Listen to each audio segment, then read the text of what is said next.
Chapter 21. Making Dried Sweet Potatoes. Theo, hang a line up, meow. Theo had the female hunters line up and took a picture with each of them. Give me my reward, meow. After taking the picture, Theo stretched out his front paw and said, "Oh my!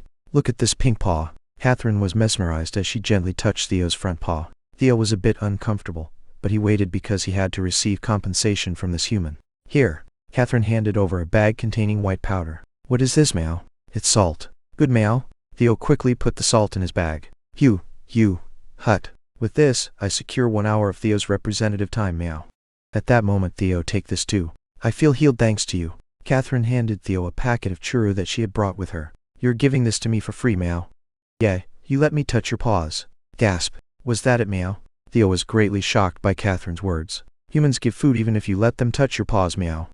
Next human come, meow. Theo took a picture with the next human in line. Click. While taking the picture, Theo subtly placed his front paw on the female hunter's hand. Hurry up and touch it, meow. Following Theo's intention, the female hunters, who took a picture with him, couldn't help but touch his front paw as if they were bewitched, and they offered churro just as Catherine had done earlier.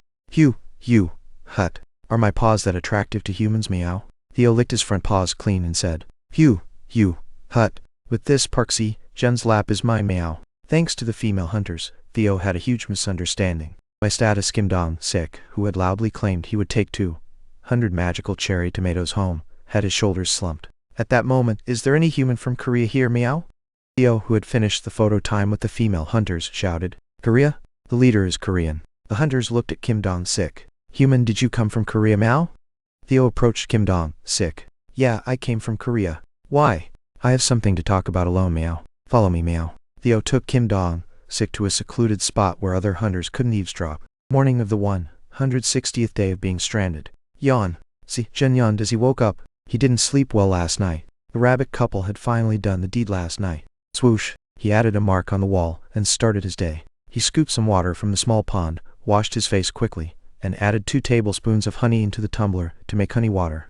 Since flowers had started to bloom on the 732 cherry tomato trees a few days ago, the number of flowers from which the bees could suck honey had increased. Yesterday, 5 new baby honeybees were added, and the amount of honey production increased dramatically, so there was more honey being produced than consumed, even when drinking it daily. The baby rabbits came out of their burrow and greeted Sejun with a weak voice in the morning. You guys couldn't sleep either? Let's just let us singles drink the honey water. Yay! The baby rabbits handed over the carrot cups they had prepared beforehand. Gulp, gulp, gulp. Really, you must not betray. Got it. You lifelong singles are my only hope. Sejun poured honey water for the rabbits while saying this. However, the rabbits seemed to feel burdened by Sejun's words, and left with only their honey water. Yuck! Only the black rabbit remained, taking a sip of honey water, and performing a bottoms up with the cup before offering the carrot cup again. That's right, Black Rabbit, I trust you. Gulp, gulp, gulp. Sejun poured a full carrot cup of honey water for the loyal Black Rabbit. But the Black Rabbit also took another cup of honey water and just left. Tusk. Sejun's mouth soured at the rabbit's betrayal. Gulp, gulp. So, Sejun resolved the bitter taste of betrayal with honey water, and began his morning farming. Pop, you have harvested a well-ripened magical cherry tomato. Your job experience increases very slightly. Harvesting LV3 proficiency increases very slightly. You have gained 12 experience points. Wow, E+ grade. Sejun set aside the E+ grade cherry tomatoes. He did this because the E+ grade had a longer shelf life than other E grade cherry tomatoes, which he could eat later. Or he thought he could get a better price if he sold them through Theo. There's nothing wrong with having a longer shelf life. As Sejun was harvesting cherry tomatoes, he began to smell something burning.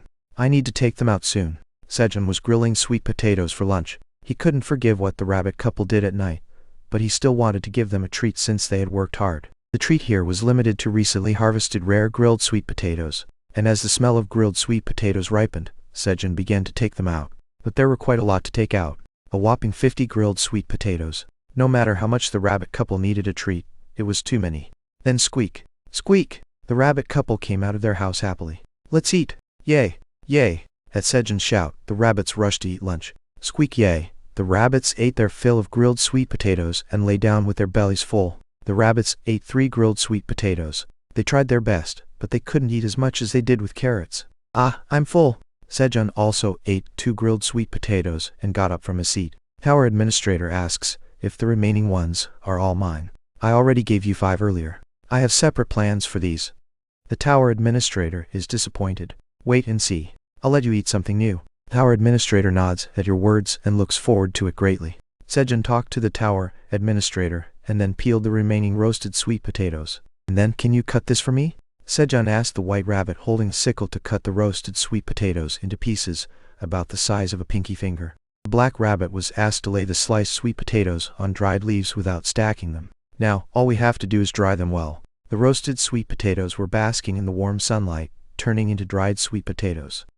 75th floor of the tower. Theo arrived at the merchant district where the wandering merchant's headquarters were located. This time, he wasn't here to play but to run errands for Sejun, who asked him to buy a few things. Pot, ladle, bowl, spoon, dagger. Pot. Theo walked through the shopping area, muttering the items Sejun asked him to buy, so he wouldn't forget. Sejun, who didn't trust the gullible Theo, only asked him to buy the 5 most essential and inexpensive items first. Welcome. Theo entered a general store, picked up the necessary items, and brought them to the store owner. The pot is 1 tower coin, the ladle 0.2 tower coins, the bowl 0.3 tower coins, the spoon 0.1 tower coins, so the total is 1.6 tower coins. Give me a discount, meow. Then I'll give it to you for 1.5 tower coins. Discount more, meow. Customer, we're giving it to you at the lowest price we can. I understand, meow. Theo responded, and then promptly turned to leave without hesitation. I give up. I'll give it to you for 1.3 tower coins, 1.2 tower coins, or I'll just leave, meow. Sigh. Fine, 1.2 tower coins. Here, meow. Theo purchased the items and left nonchalantly. However, thump, thump, Theo's heart was beating intensely. Phew, I did it, meow. Sejun had instructed Theo to haggle at least 3 times as a minimum precaution against being a sucker. As soon as the opponent quotes the price, ask for a discount, and if they refuse, leave without hesitation. If they hold you back, haggle more and buy after a total of 3 discounts. Following Sejun's instructions, Theo went to the blacksmith and also tried haggling 3 times, eventually buying a 20 tower coin dagger for 13 tower coins. Hut. Now I'm a wandering merchant who knows how to haggle, meow. As Theo was about to head to the 99th floor, feeling proud, this is an item from outside the tower. From outside? Yes, if you take this to the upper floors. He heard a familiar voice. When Theo turned his head, there was the goblin, wandering merchant Scarum trying to cheat another rookie fox wandering merchant. That bad guy. Oh, believe Scarum's words, meow. That guy is a scammer, meow. Theo interfered with Scarum's scam to prevent the new wandering merchant from being fooled like he was. Sejun had prevented Theo from being a sucker in their transactions, but he hadn't anticipated Theo's meddling. What? Do you have any evidence that I'm a scammer? Scarum looked at Theo with momentary confusion, but quickly raised his voice and yelled. He must have said that the tumbler had preservation magic on it, right? Don't believe him. This tumbler only blocks contact with the outside and prevents heat transfer, causing the temperature to drop slowly. Theo recalled Sejun's words and spoke confidently. Prove it. As Theo's words were correct, Scarum backed off, thinking the deal was off this time. Thank you. Thanks to you, I didn't fall for the scam. What's your name? My name? I'm Theo. Oh, so you're Theo. Thank you so much for your help. Yeah, be careful. Don't be a sucker. Okay.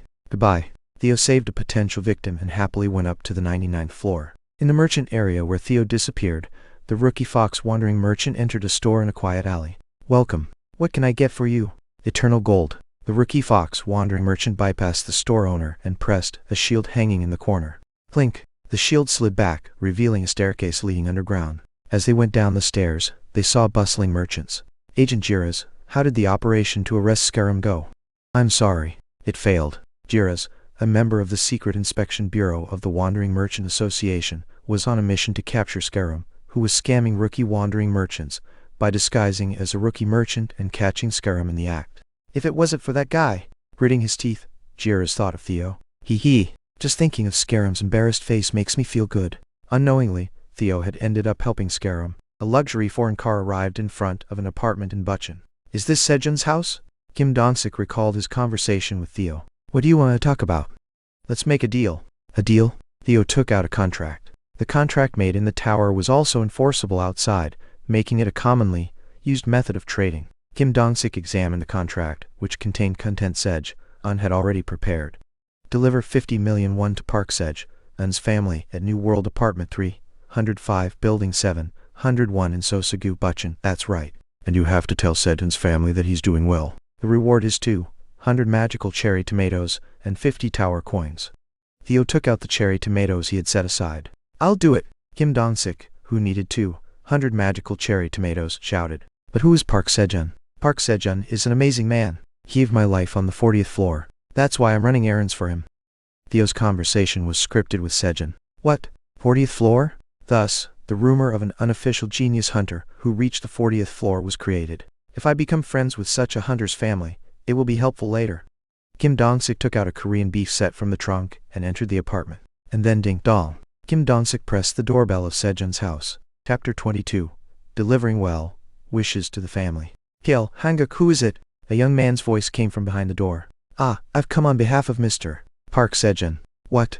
Mom, honey. The inside of the house became noisy at Kim Dong-sik's answer. What's going on here? As Kim Dong-sik was wondering if he should break the door down and go in, clink. The door lock opened. And sorry for making you wait. Please come in. A man in his 20s opened the door from the other side. Jun's younger brother? Kim Dong-sik entered the house with a gift set of Korean beef. The house showed signs of age, but it was warm and well maintained. In the living room, there was a man in his 50s who looked similar to the man who opened the door. Jun's father. It seemed that Jun's mother was in the master bedroom due to the earlier commotion. I'd like to formally introduce myself. I'm Kim Dong-sik, the leader of Team 5 in the Phoenix Guild. What? The Phoenix Guild? Tadadadak. Jun's younger brother, Doll, hurriedly began searching on his smartphone.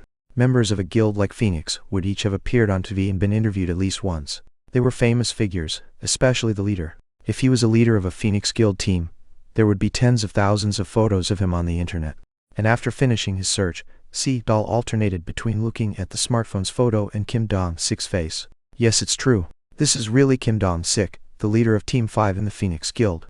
Then, Jun is, of course, my brother. It seemed that Jun's family was misunderstanding the situation.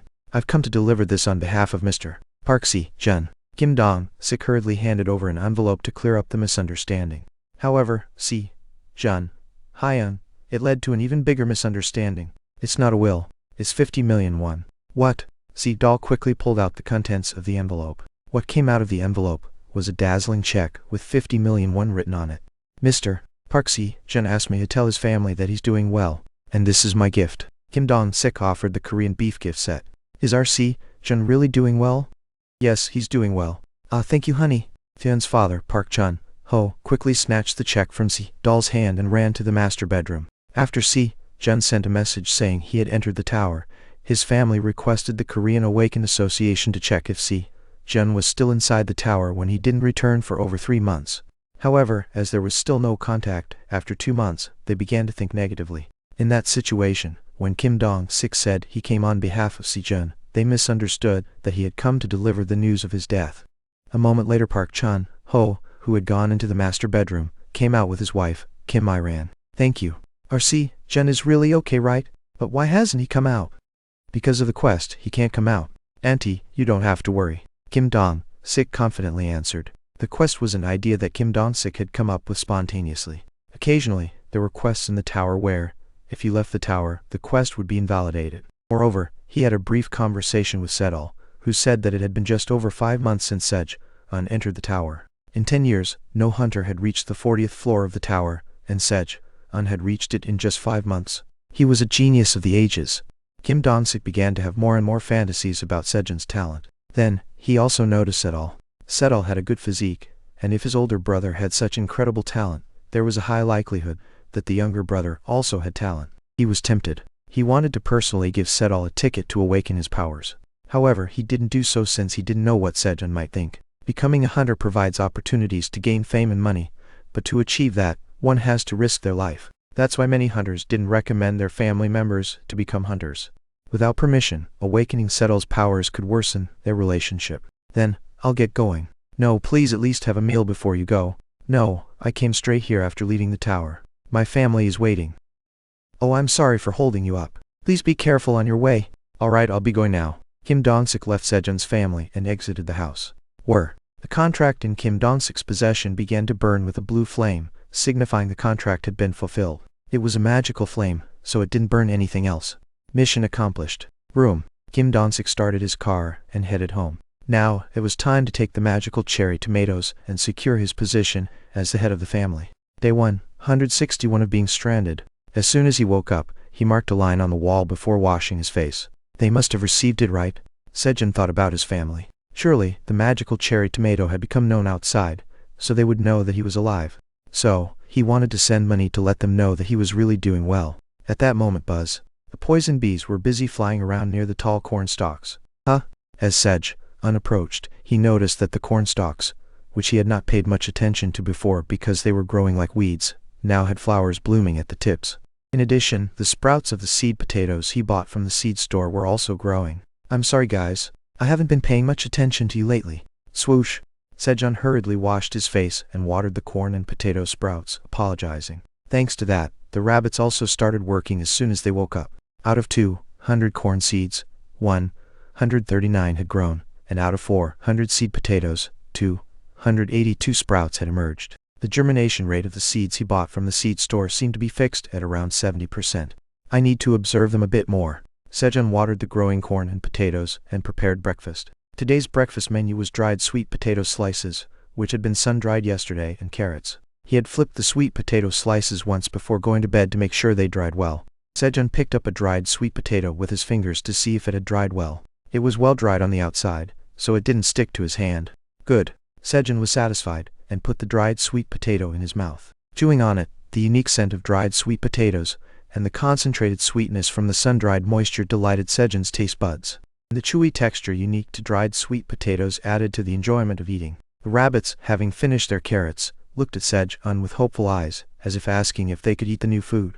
Sejun nodded, and the rabbits rushed towards the dried sweet potatoes.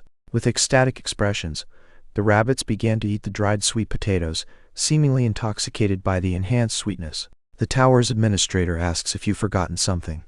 I got it. Sejun filled the plastic bag he had used for the apples on the first day with dried sweet potatoes. Eat up. The entire bag of dried sweet potatoes disappeared. The tower's administrator is delighted with the sweetness of the dried sweet potatoes. Sejun quickly began to eat the dried sweet potatoes as well. He had dried 40 sweet potatoes, and they were likely to be gone by the end of the day. After breakfast, Sejun took 3 carrot tops with about a finger's length of stem left, which the rabbits had eaten and left behind, and went to the field where he had harvested sweet potatoes a few days ago. The field had already been leveled by the black rabbit with a hammer, and 2 rabbits with shovels had created furrows, making it a perfect place to plant new crops. Sejun dug up the soil and planted the carrot tops, so that the stems were not buried in the dirt. You've planted the tops of carrot roots. The probability of carrot roots taking hold increases due to the effect of seed sowing LV. 2. The proficiency of seed sowing LV. 2 increases very slightly. After accidentally discovering that carrot tops could sprout on their own, Sejun banned the rabbits from eating the tops. He planted about 3-5 carrot tops left by the rabbits every day. Of course, a few of the previously planted carrots were preparing to flower and produce seeds. When planting the 3rd carrot top, the proficiency of seed sowing LV. 2 increases very slightly. The proficiency of seed sowing LV. 2 is filled, and the level increases. Oh.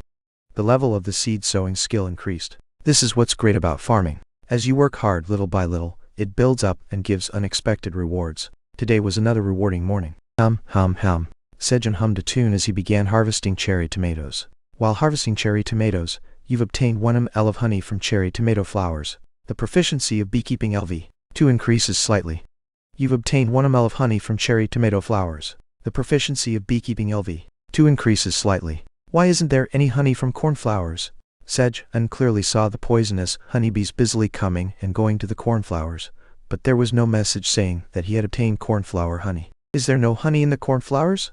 As Sejun wondered if there was honey in the cornflowers, bang, bang, the black rabbit approached triumphantly. See this? I leveled up. It seemed that he had caught piranhas and leveled up again. At this rate, isn't he a piranha butcher? Huh? Sejun noticed a dried sweet potato dangling from the black rabbit's hip as it walked. It seemed to have stuck to the rabbit while it was eating earlier. Ooh, ahaha. Were you saving this for later? Sejun removed the dried sweet potato that was stuck to the black rabbit's hip. Dujuk. It felt like something was being torn off. Bang! The black rabbit screamed, perhaps because it stung. Tears welled up in the black rabbit's eyes as if it really hurt. Looking at the dried sweet potato in Sejun's hand, black fur was stuck all over it. Sorry. Bang! The black rabbit lay down on Sejun's lap with a tormented expression. It hurts, so pat me quickly. Okay. Thump. Sejun patted the black rabbit's plump buttocks and took a brief break. And just when he was about to get ready, before the poisonous honeybee entered the hive, it placed something that looked like a yellow candy in Sejun's hand. You have acquired 10G of cornflower pollen clumps. The proficiency of beekeeping LV2 has slightly increased. Cornflower pollen clumps? It seemed that the poison honeybees were coming and going to the cornflowers because of this pollen instead of honey. Sedge unput the cornflower pollen clump from his hand to his mouth to examine it. Smooth. As soon as it entered his mouth, the cornflower pollen clump melted in his saliva like cotton candy. It's sweet. As Sejun smiled, tuck, tuck, tuck. You have acquired 10G of cornflower pollen clumps. The proficiency of beekeeping LV2 has slightly increased. Poisonous honeybees placed one cornflower pollen clump each in Sejun's palm, and went back to their hive. Before he knew it, Sejun's one hand was full of 15 cornflower pollen clumps stacked high. As Sejun put another cornflower pollen clump in his mouth to savor the taste. I'm back, meow. Theo returned after finishing the third sold-out event and Sejun's errand. Chapter 23. Appraising items. Hiel, Hanguk the Great Black Dragon, Ulan Pratani, had been in a great mood lately. The human who had entered her lair due to her own mistake turned out to be a blessing in disguise. I want to brag, but I have to hold back. She couldn't risk exposing her mistake. Vroom, vroom, vroom. Ulan hummed a tune as she went to the collection warehouse, where the Pratani family had stored items they had collected for generations. The warehouse was enchanted with a preservation spell, so the items inside would always maintain their current state. Creak. Ulan opened the door to the warehouse. On the shelves inside were items worth billions once they were unleashed on Earth. Ulan walked past the displayed items and stood in front of an empty shelf. Then rustle. She carefully placed her item on the shelf, making sure it wouldn't break, and looked at it with pride. The newly added collection was labeled in Korean as Yosun washed apples. It was the bag of washed apples that Jun had used to hold the dried sweet potatoes. The Yosun washed apples bag had earned the honor of occupying a spot in the collection room of the Pratani family, which boasted a history of millions of years.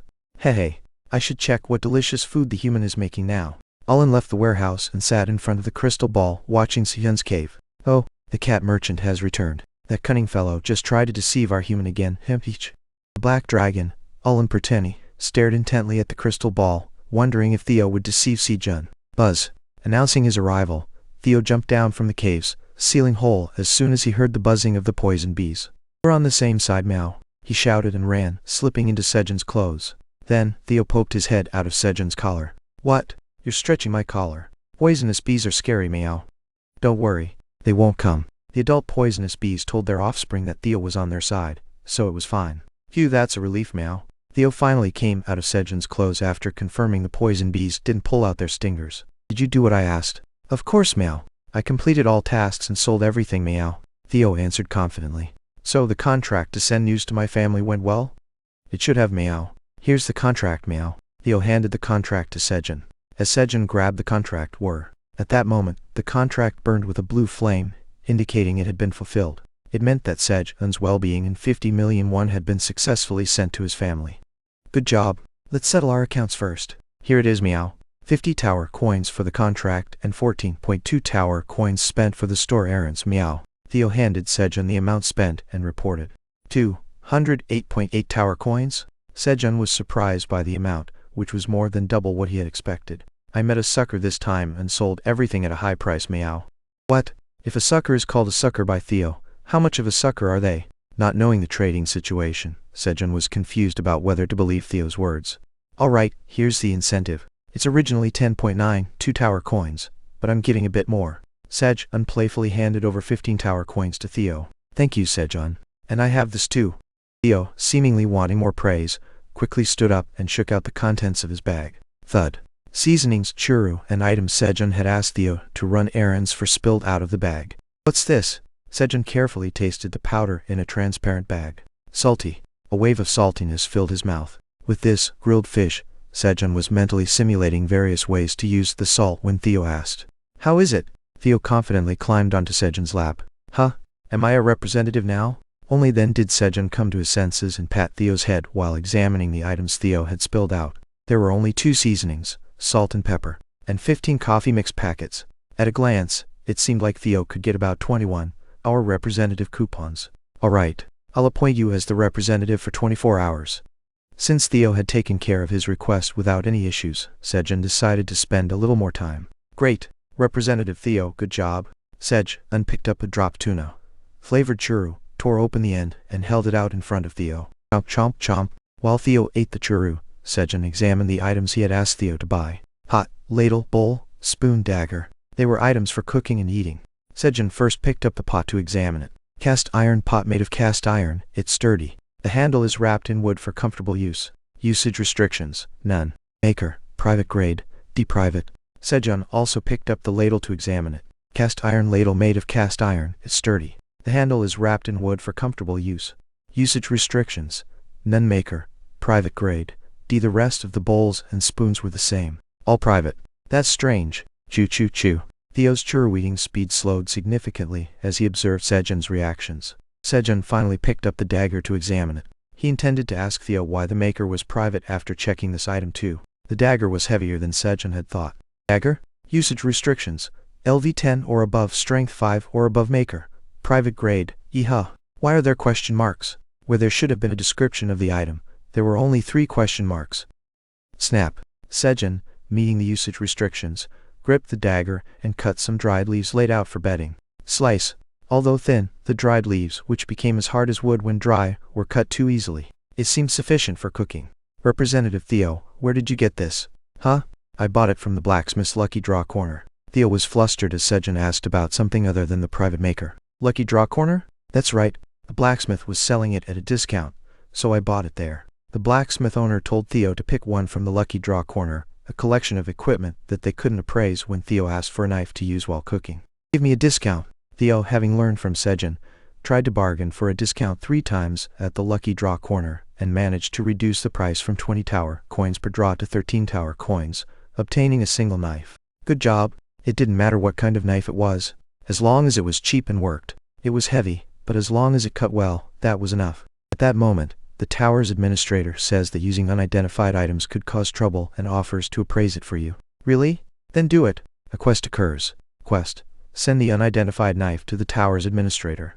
Reward, none. If rejected, unable to appraise, an additional quest occurs. Quest. Give the tower's administrator dried sweet potato as a gift. Reward. Appraised knife. If rejected, unable to receive the knife. Do we have to do this? The tower's administrator says that using a quest is necessary for the items to be sent and received. The tower's administrator strongly denies that they want to eat dried sweet potato. A strong denial is a confirmation, isn't it? The tower's administrator wipes away their drool. I knew it. The tower's administrator admits that while they have a little desire for dried sweet potato, it's also true that a quest is necessary. Fine. Sejun decided to have the knife appraised. Listening to the tower's administrator made him feel uneasy about using an item with unknown information, and giving away a few dried sweet potatoes wasn't a difficult task. I was going to give them more later, but this should be enough. Take it. The knife disappeared from Sejun's hand. You have completed the quest. The tower's administrator uses an appraisal skill on the knife.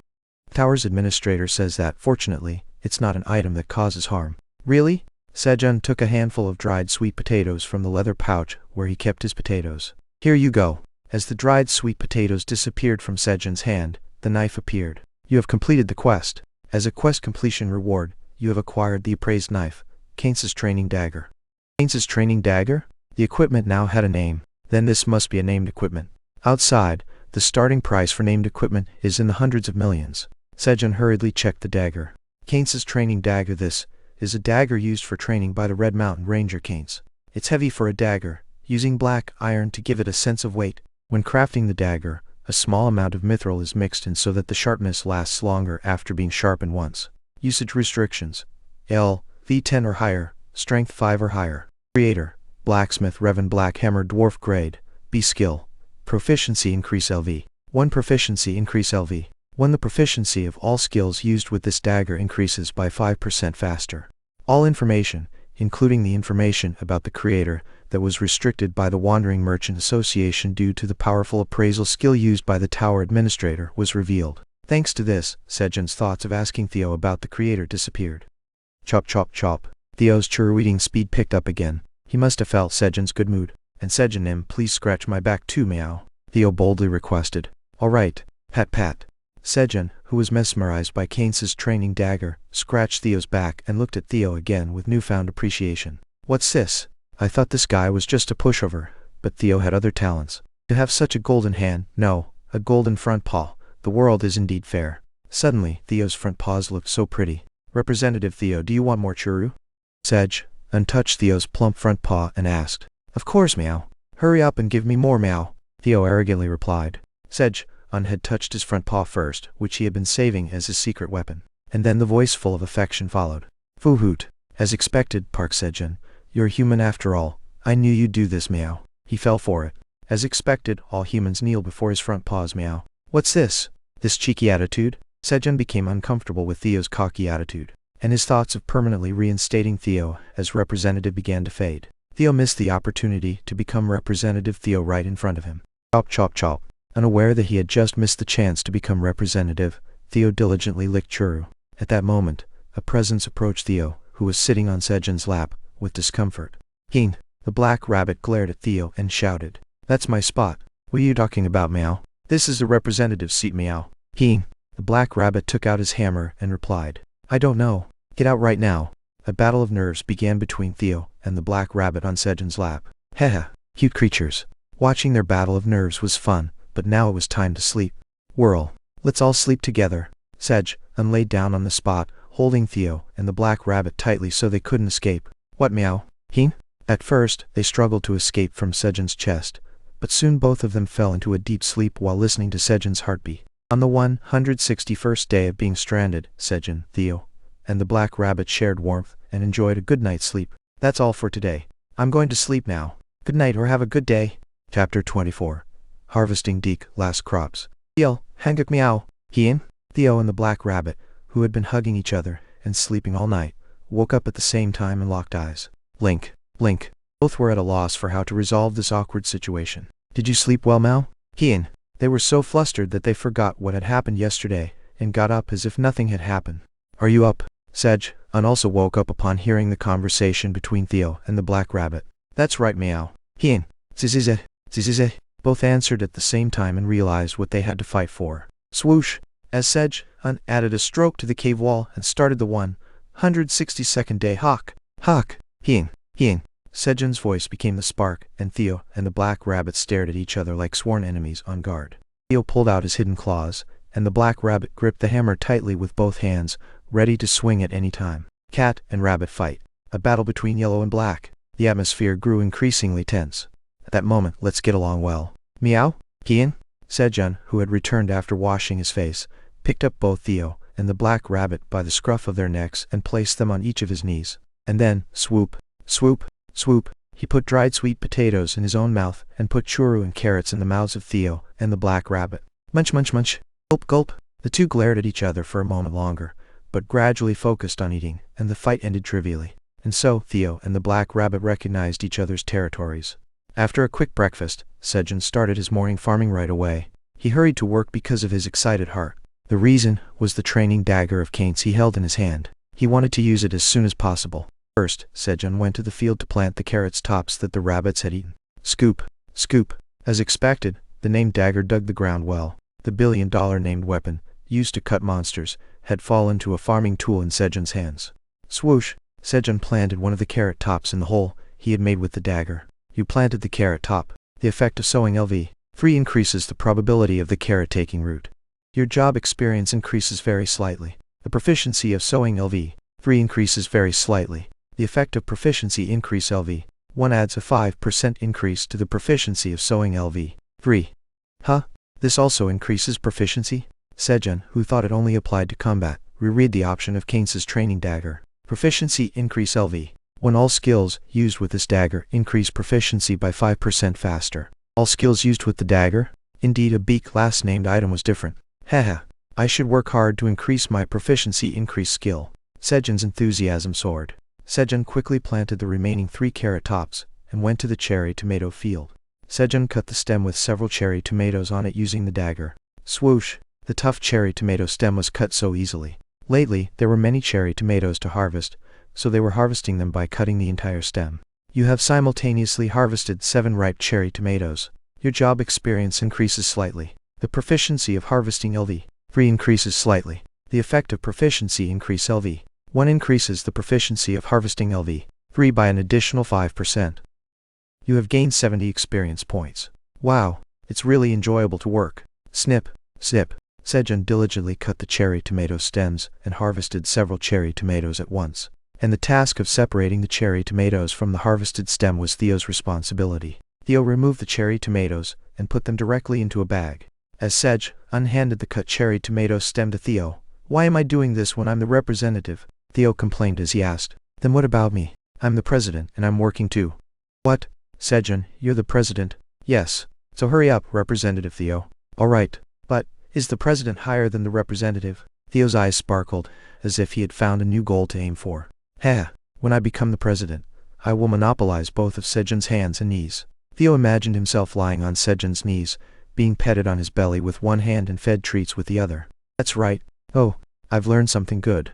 I'll work even harder." "Eat while working." "I don't like this." Theo didn't like cherry tomatoes. Sedge thus motivated Theo, and went back to harvesting cherry tomatoes. At that moment, meow. As lunchtime approached, the black rabbit called Sedge to move the piranhas he had caught. Today, he caught more piranhas than usual, to pay for Theo's weekly salary. Before wrapping the piranhas in leaves, Sedge seasoned them with salt and pepper. He grilled 3 fish first, seasoning each with salt, pepper, or both, not knowing which seasoning the rabbits and Theo could eat.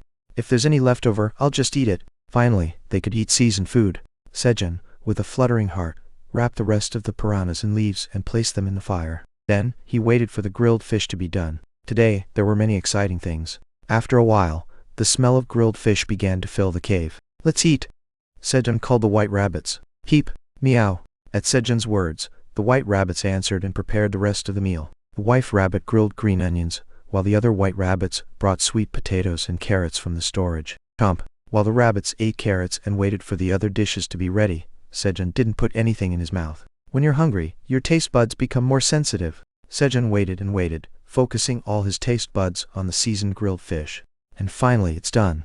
After a long wait, the grilled fish Sedge had been waiting for was finally ready. When he removed the leaf covering the fish, steam rose, and the smell of pepper spread. The first grilled fish he took out was a piranha seasoned only with pepper.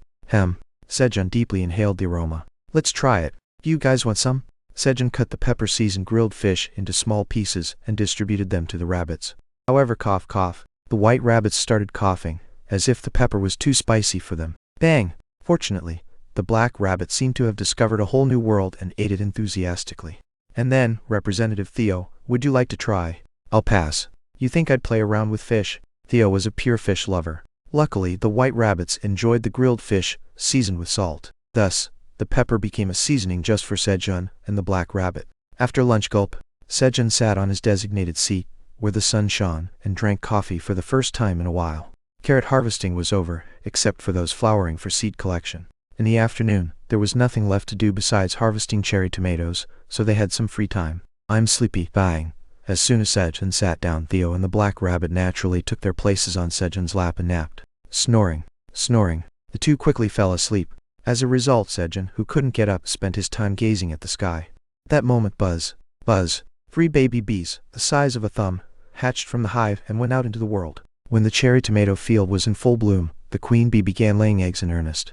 And now, 3-5 baby bees were born every day, and the number of bees soon exceeded 50. To be exact, there were 53. Buzz.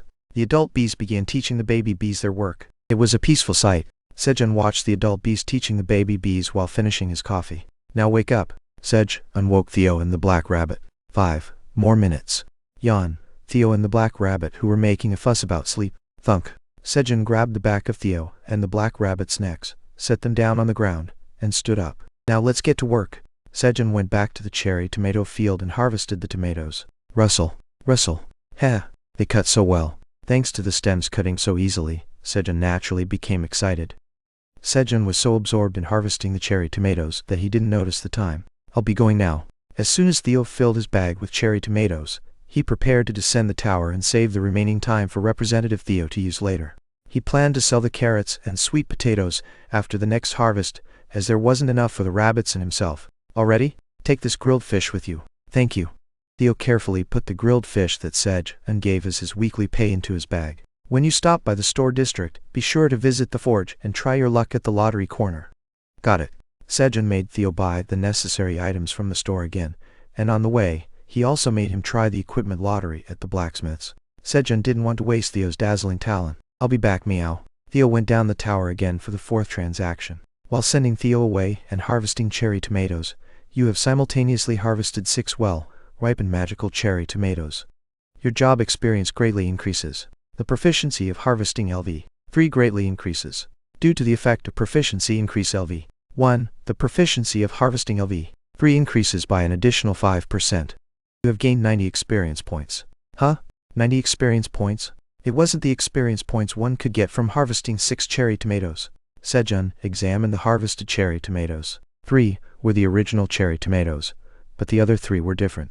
Magical cherry tomato. A cherry tomato grown inside the tower that has absorbed enough nutrients and has a delicious taste. When consumed, it breaks down 20 g of fat in the body and increases magic power by 0.2 for 10 minutes. The effect can be stacked up to 10 times within an hour. When a non-awakened consumes it, it breaks down 20 g of fat and revitalizes the body. The taste has improved as it was cultivated by a tower farmer who just got the hang of farming. Cultivator. Tower farmer Park's edge on expiration date. 60 days grade. D. It was a D grade crop. The fat breakdown, magic power increase, and expiration date were all doubled. But what caught Sejun's eye was something else. It tastes better? Sejun immediately put the D grade magical cherry tomato in his mouth. Pop. Crunch. As soon as he bit into the cherry tomato, a stronger sweet and sour taste swept through his mouth. It's delicious. Gasp. Sejun quickly came to his senses and hastily put the D grade cherry tomatoes into his pocket separately. He didn't know from where the tower administrator might be watching greedily, and the black rabbit as well. But he was already caught. Peeing? The black rabbit that had been watching Sejun from a while ago rushed over and shouted, "What are you eating alone?" Sejun put his index finger to his lips and quietly took the black rabbit to a corner of the cave. There were only 3 D-grade cherry tomatoes, and the other white rabbits might feel left out if they found out. You have to eat quietly. Got it? We're accomplices now. Sejun warned the black rabbit and gave him a D-grade cherry tomato. The black rabbit nodded confidently and replied, "Don't worry, okay." Sejun trusted the black rabbit and went back to harvesting cherry tomatoes. And shortly after, slurp, slurp, slurp, the sound of the black rabbit sucking up cherry tomato juice echoed throughout the cave. Hey, you said not to worry. Fortunately, 10 more D-grade cherry tomatoes were harvested before that, so the white rabbits didn't have to be left out. The tower administrator feels left out because you didn't give them any. I told you I'd give you some. On the 162nd day of being stranded, everyone truly tasted the D-grade magical cherry tomato without anyone feeling left out. Huh? I feel somewhat left out, meow. Theo went down the tower, feeling strangely left out. Chapter 25. Catching a falling baby bear. Well, Hanguk CEO, we've tried all extraction methods, but we failed to extract a new component from cherry tomatoes. Really? Jenna, the CEO of the pharmaceutical company Ister, who was leading the research team herself, bit her nails. It was her habit when she was deep in thought. Is it really impossible to extract from the items? Her younger brother Chris had told her that it was impossible to extract anything from the items, and she had gotten excited and overreacted. However, the clinical trial results are very good. We confirmed that consuming the magic cherry tomato increases the basal metabolic rate by 5-10% while breaking down 10 g of fat. What about the synergistic effect? In the case of non-awakened people, when consumed, the fat is reduced by 10 g, but the increase in basal metabolic rate is only about 0.1% additional increase. The additional effect is minimal. I see. Jenna, who had experienced the magic cherry tomato herself, knew best. She just wanted to verify the exact numbers. What about side effects from overconsumption? There are no side effects other than those that occur when consuming regular cherry tomatoes. Really? What about due to excessive fat breakdown? That part is amazing. Even if you overdose on magic cherry tomatoes, if your body has low fat, it doesn't break down fat below 7-9% body fat. Instead, the effect of increasing vitality also disappears. The researchers' words meant that even if you overeat magic cherry tomatoes, it wouldn't harm your health. Alright, please bring the remaining ones to my office. For the past few days, Jenna had been receiving calls from FDA advisory committee members who received magical cherry tomatoes as gifts, asking if they could get more. Yes, but magical cherry tomatoes are definitely good. Your jawline has become much sharper, CEO. Haha, thank you. Jenna's mood improved at the research team leader's words. Although the research to extract components from magic cherry tomatoes had failed, but her diet had been successful.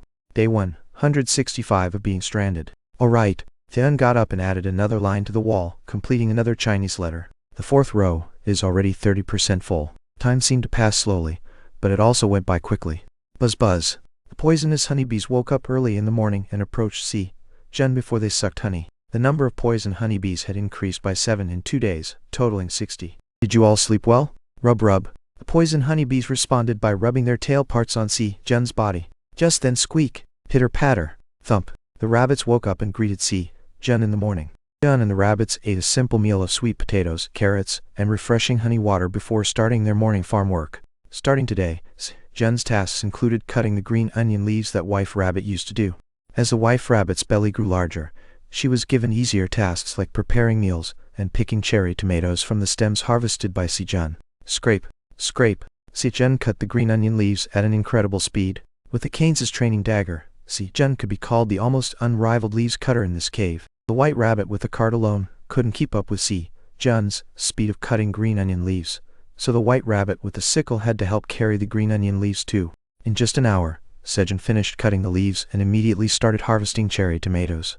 Lately, his stamina had improved, so it was not too challenging for him. He diligently cut the cherry tomato stems with his dagger and gave the stems to the Wife Rabbit for harvesting tomatoes. Since harvesting the D-grade magic cherry tomatoes yesterday, most of the cherry tomatoes he harvested were D-grade. It was because the crops that grew after Jun became a D-grade top farmer were also D-grade. Theo had gone just a day later. We could have sold D-grade cherry tomatoes. He felt a bit regretful, but thanks to that, he could enjoy eating D-grade magic cherry tomatoes to his heart's content, so it wasn't all bad.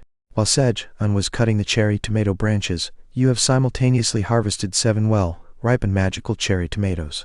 Your job experience increases slightly. Your harvesting LV3 proficiency increases slightly. Due to proficiency increase LV1 effect, your harvesting LV3 proficiency increases by an additional 5%.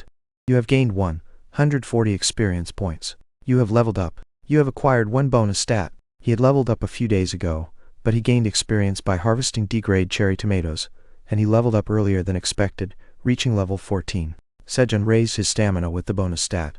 Should we take a break? As he stopped his hands, Jun looked around to see the situation of the other white rabbits.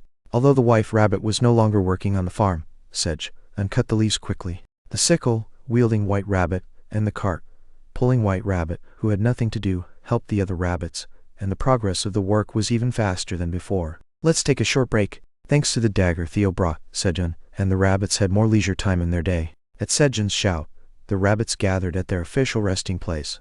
Let's eat one by one and rest. Jun brought the 2 cherry tomato stems he had just harvested and handed out 1 tomato to each rabbit. The rabbits bit into the cherry tomatoes and began to suck the juice. Jun squeezed the cherry tomato juice into a tumbler and made cherry tomato juice. At that moment, the bees approached. When they ate like this, the bees would sprinkle honey on the rabbits' cherry tomatoes. The bees also approached Jun. I'm fine. Jun refused the honey, wanting to enjoy the pure taste of cherry tomatoes today. So, Jun and the rabbits took a break and went back to their individual tasks before having lunch. Ah, this is nice. Jun cleaned his mouth with coffee after eating a salty grilled fish for lunch, washing away the salty taste and fishy smell. Today, he boiled water in a pot and brewed coffee with hot water. The Black Rabbit climbed onto Jun's lap to take a nap. A second later, the Black Rabbit yawned. How can it fall asleep so quickly? Jun looked at the Black Rabbit in amazement, and then looked up at the sky. About 10 minutes later, grrrr, a strange sound came from above the cave. Huh? Jun quickly got up from his seat. Bang? Bang? The startled Black Rabbit, which had been thrown off, looked around in confusion. But Jun couldn't worry about that. The sound from above wasn't very loud, but it was definitely a monster. Jump! The Black Rabbit, sensing something strange, quickly jumped onto Jun's shoulder. Then, Jun and the Black Rabbit made eye contact with a red-furred creature poking its head out of the hole in the ceiling. Grrrr. Slip. Grrrr. The creature, more flustered than Jun and the Black Rabbit, slipped and fell into the cave, letting out a strange scream. You shouldn't go there. Mother always said it was forbidden. It was the territory of the poisonous honeybees, and it was dangerous. However, the baby crimson giant bear, who went out to play alone while its mother was briefly asleep, got lost. Mom! Mom! The baby crimson giant bear called out for its mother and tried to find its way home. But the baby crimson giant bear went in the wrong direction and entered the territory of the poisonous honeybees, getting farther away from its mother. Mom! Mom! The baby crimson giant bear was looking for its mother in the territory of the poisonous honeybees. Then sniff sniff, a sweet smell came from somewhere. It smells delicious. The baby crimson giant bear forgot it was looking for its mother and followed the scent. Sniff sniff. Following the scent, the baby crimson giant bear realized the smell was coming from a hole in the ground and cautiously poked its head out to look down. But there was a gaze looking up at it from below. Slip. The baby crimson giant bear, too flustered, lost strength in its legs and fell into the hole. Save me, Mum. Huh? Jun unknowingly caught the falling creature in his arms. The monster, the size of a small dog with red fur, was now in Sejun's embrace. Plop! Sejun's first thought after catching the monster was how soft it was.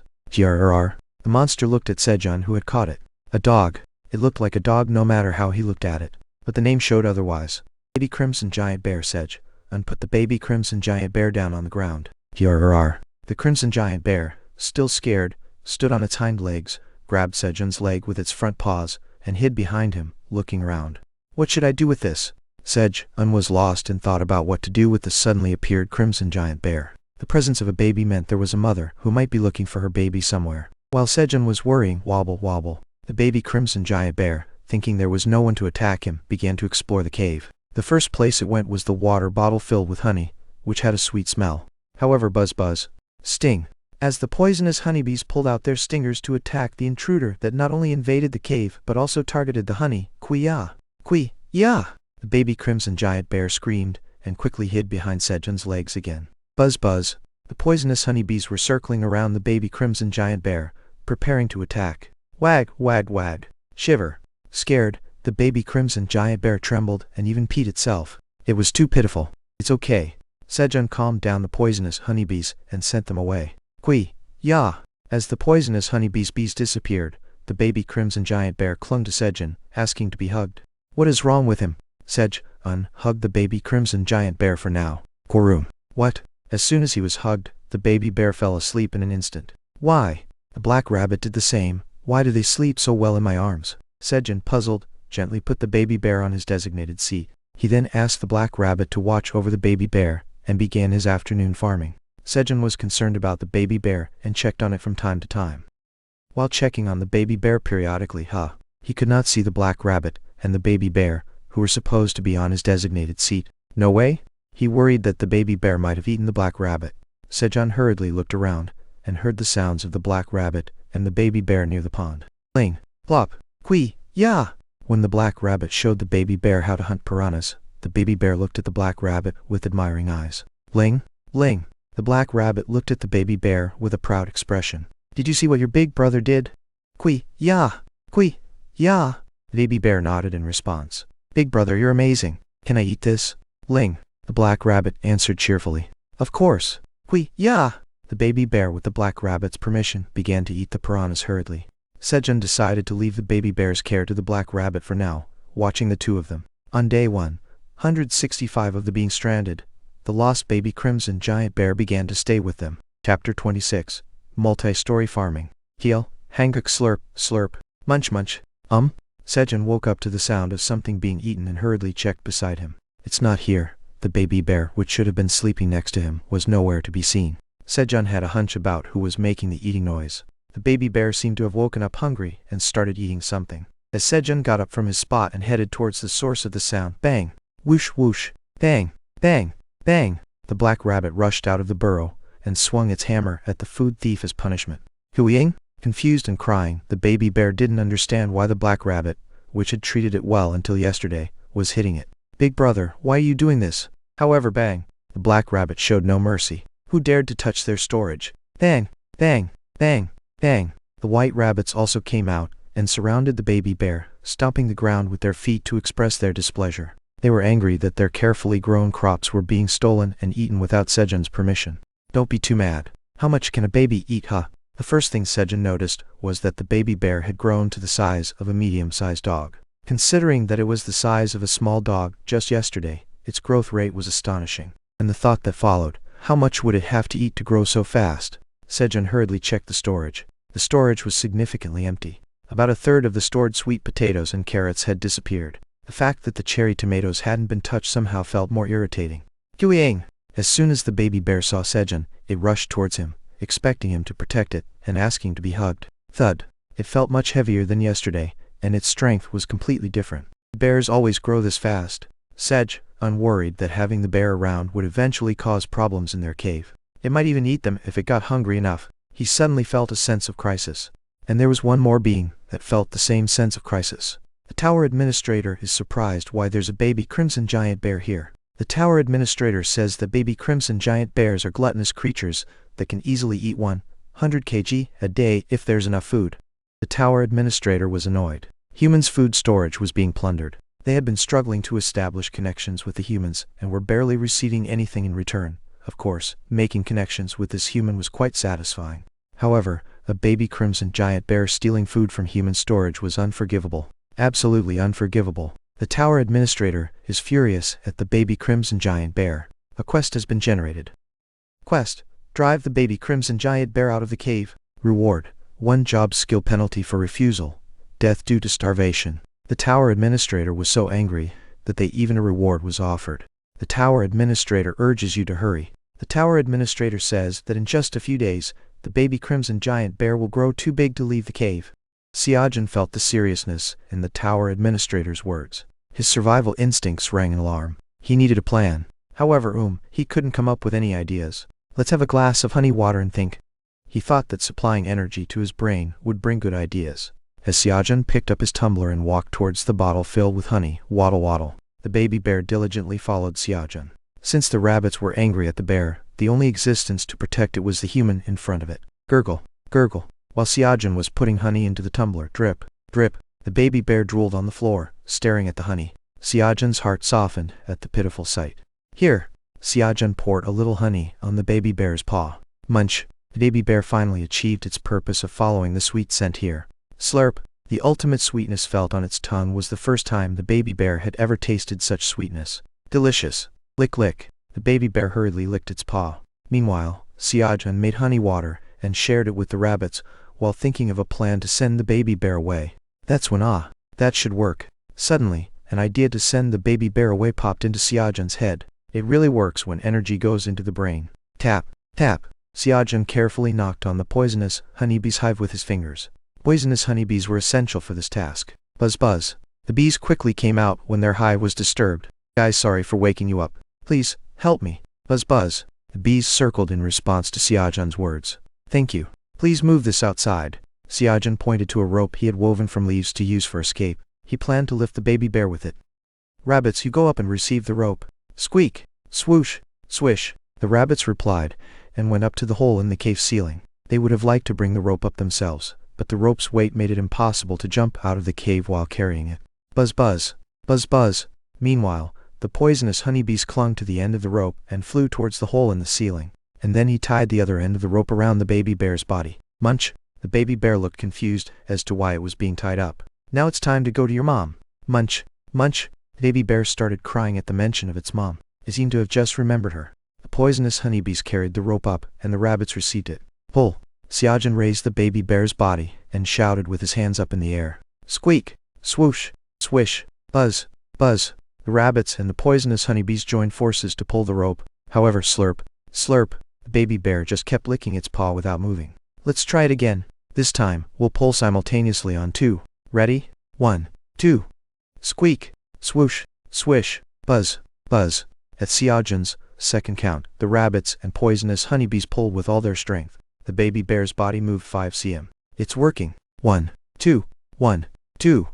Following Sejun's command, the rabbits and honeybees managed to lift the bear cub, and after an hour, they finally got the cub out of the cave. Quest completed. As a quest reward, you have acquired the job skill, Seed Harvesting LV. 1.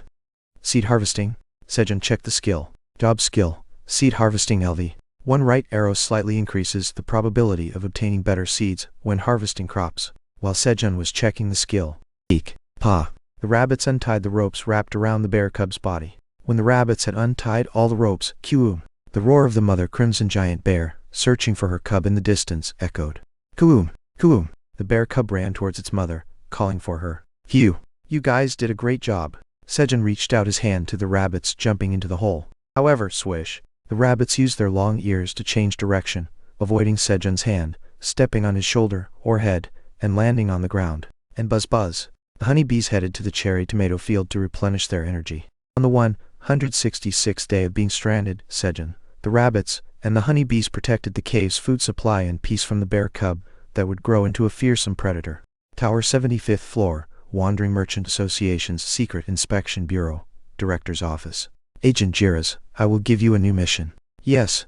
After the failed capture of Scarum, Jiras, who had been waiting for a new mission, answered enthusiastically. This mission is to investigate a wandering merchant. An investigation? Yes. A new wandering merchant sales have suddenly surged recently, and it's suspicious. Find out what caused the increase in sales. Leave it to me. Here is the information of the wandering merchant to investigate. Study it and dispose of it.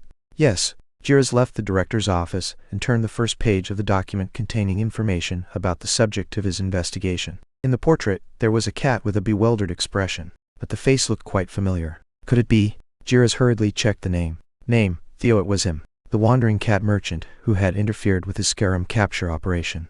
Theo, I got you now. I'll expose your corruption. Jiras gritted his teeth and moved to dig up Theo's corruption. All right. As soon as Sejun opened his eyes, he added a line on the cave wall. It was the morning of the 170th day. Heap, ha, hang. The rabbits came out of the burrow greeting him in the morning. Right. Good morning. Buzz buzz. The honeybees also came and rubbed their tails, greeting him in the morning. Just as Sejun was exchanging morning greetings with the cave family, Guyum, the baby bear poked its head through the ceiling hole. The baby bear, which appeared after 4 days, had grown larger than a large dog. They hadn't let the baby bear out then. Just thinking about it was dizzying. However, Guyum, this time, the mother crimson giant bear was with them. The mother crimson giant bear was so big that her body couldn't be seen properly. The flustered Sejun and the rabbit's tired face. No matter how hard the black rabbits had hit, calling the mother like this? Yuru. The tower's administrator conveys that the crimson giant bear wants to feed honey to her cub. Fortunately, the tower's administrator interpreted the mother crimson giant bear's words. Oh, honey? Fortunately, it seemed the baby bear wasn't here because they heard. Yuru. The tower's administrator conveys that the crimson giant bear will protect the surrounding area in exchange for giving honey.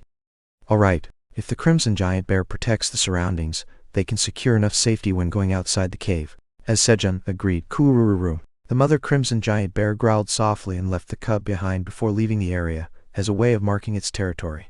You. The baby bear asked for honey as soon as its mother left. Wait. As Sejun wondered how to give the honey, wait a minute.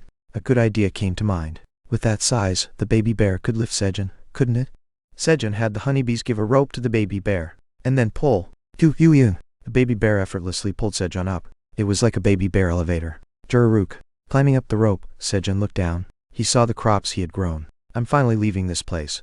As the rope went up, Sejun's heart raced with tension and anticipation for the 99th floor of the tower. Tuck. Finally, Sejun stepped onto the ground of the 99th floor. However, what is this? What Sejun saw as soon as he left the cave was an endless wasteland. There was not a single blade of grass around, and in the distance, a red beam of light shot into the sky. That must be the waypoint. He need to go there to find a way out of this tower. However, Sejun didn't have the power to go through the monsters to get there. The deal with the crimson giant bear was to protect this place, not to take him there. Of course, he tried to ask the crimson giant bear through the tower's administrator to take him there, but the tower's administrator conveys that the crimson giant bear has refused. The tower's administrator says you'll need to defeat approximately 3,000 monsters to reach the waypoint. Phew. Sejun looked at the waypoint with regret, but still it's better than not being able to see it. Sejun focused on the improved situation and gave the baby bear 2 spoonfuls of honey on its paw. And then, let's plow the field. With 2 shovel rabbits, Sejun began to create a new field on the 99th floor. On the 170th day of being stranded, Sejun attempted multi-story farming for the first time. Chapter 27. Ignoring the request for help. Hanguk, I had some free time, so I released a chapter early. Enjoy. When the mother crimson giant bear found her cub again, what did this little one eat? The cub had grown tremendously in the meantime. Sniff sniff. The mother crimson giant bear instinctively knew that the sweet smell coming from the cub would be helpful to it. What's this sweet smell? Mom, it's honey, and there's a lot of it in the human's house. The baby bear gestured the size of a water bottle with his arm. Although the mother bear wanted to taste it too, but she held back for the sake of her cub. When her cub explained it to her, she realized there wouldn't be much left for her if she tasted it. The mother crimson giant bear began to search for the human's house from where she found her cub to feed it honey. She also thought it would be nice if the human provided food for her cub. Seeing the cub grow more than it did with her, she assumed that the human must have a lot of food, and after searching the area for a few days, she found the human's house. The mother crimson giant bear proposed a deal to protect the area in exchange for honey. It seemed like a better idea for a continuous supply of honey. The reason why she confidently said she could protect the human's house by herself was that no monster wanted to occupy this desolate land. Occasionally, monsters came by to cross the wasteland, but she could easily drive them away just by patrolling her territory. However, when she was wondering how to convey her message, the tower's administrator offers to pass the message on to the human. The previously inactive tower's administrator stepped forward and mediated the deal with the human. Seeing even the tower's administrator getting involved, The mother crimson giant bear thought there must be something special about the human. Thus, the deal was made. The distance from the nest to the human's house was quite far, and even for the mother crimson giant bear, who was as tall as a 10-story apartment building, traveling back and forth every day was a lot of work. However, she didn't hesitate to travel the long distance to feed her cub honey. Arg! Today, the mother crimson giant bear, with her cub in tow, was thinking about where to take a nap while patrolling on her way to the human's house for honey. Thankfully, the human took care of both the cub and even its lunch. Footsteps of the mother crimson giant bear heading to the human's house became lighter. Whether they were mothers on Earth or monster mothers in the tower, they all felt the same about the hassle of preparing meals. All right. Jen woke up, added another line on the wall, and began the 173rd day. It had been 3 days since he made a deal with the mother crimson giant bear. Buzz buzz. Squeak. Squawk. Squeak. While greeting the poison bees and rabbits in the morning, growl. The baby bear also greeted them from the hole in the cave ceiling, letting them know it had arrived. The mother crimson giant bear left the baby and went out to patrol. Did you sleep well? Growl. The baby bear answered and waved at the black rabbit. Brother, I'm here. Squeak. The black rabbit coolly waved back and said, wait, I'll catch some fish and bring them up for lunch later. After Jun washed his face, chomp chomp. Odo, Doc. He had breakfast with the rabbits, consisting of roasted sweet potatoes and carrots. Then he hurried to start his morning farming. Now that there was a field above ground, there was so much to do. Sejun quickly cut off the green onion leaves and started harvesting cherry tomatoes, and the wife rabbit picked tomatoes from the harvested branches. Meanwhile, the sickle rabbit and the cart rabbit spread the cut green onion leaves, and the rabbits with watering can quickly watered the crops. And bang! Bang! The black rabbit caught the piranhas. The number of catches had increased significantly recently due to baby bears. While he worried that catching too many piranhas would reduce their population, but seeing the number of piranhas drawn to the blood, it still seemed sufficient for now. Finally, the 2 shovel rabbits went up in advance and made the field. His situation was very different from the fertile underground land. Scoop! Scoop! The shovel rabbits dug up the ground and filtered out small stones to make the field. Growl! Thankfully, the baby bear thought they were playing and helped them, flipping the ground with its front paws like a forklift and removing the rocks, which sped up the work. As the morning passed and lunchtime approached, bang! Black Rabbit called Sejun to move the piranhas.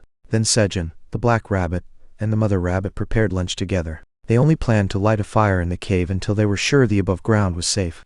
As the smell of fish rose through the cave hole to the surface, sniff sniff. Growl. Growl. The baby bear started whining that it was hungry. The smell seemed to stimulate its appetite. Just wait a little longer. Sejun tried to soothe the bear, but growl. Growl. The hungry baby bear continued to cry. Here, eat this and wait.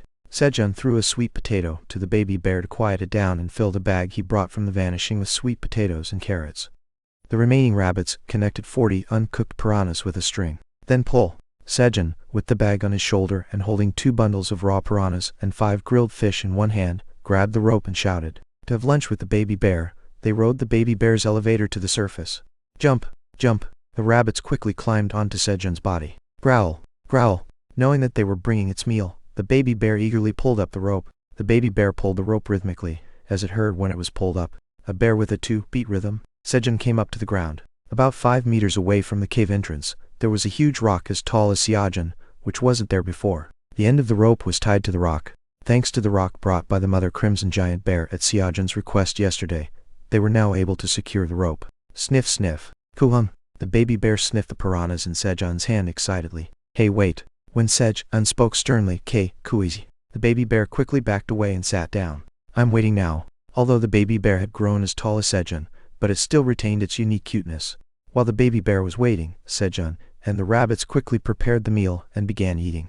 Now let's eat. Munch munch. Kai kui. The baby bear made a happy sound while eating the piranhas. So delicious. Afterward, the baby bear ate honey for dessert, then went to Sejun, who was resting and drinking coffee, and peacefully took a nap with Black Rabbit on Sejun's lap. Why do I feel like something has been taken away from me, meow? With a strange feeling, Theo arrived at the 38th floor of the tower. Hey humans, I'm here, meow. The cat wandering merchant has arrived. Theo is here.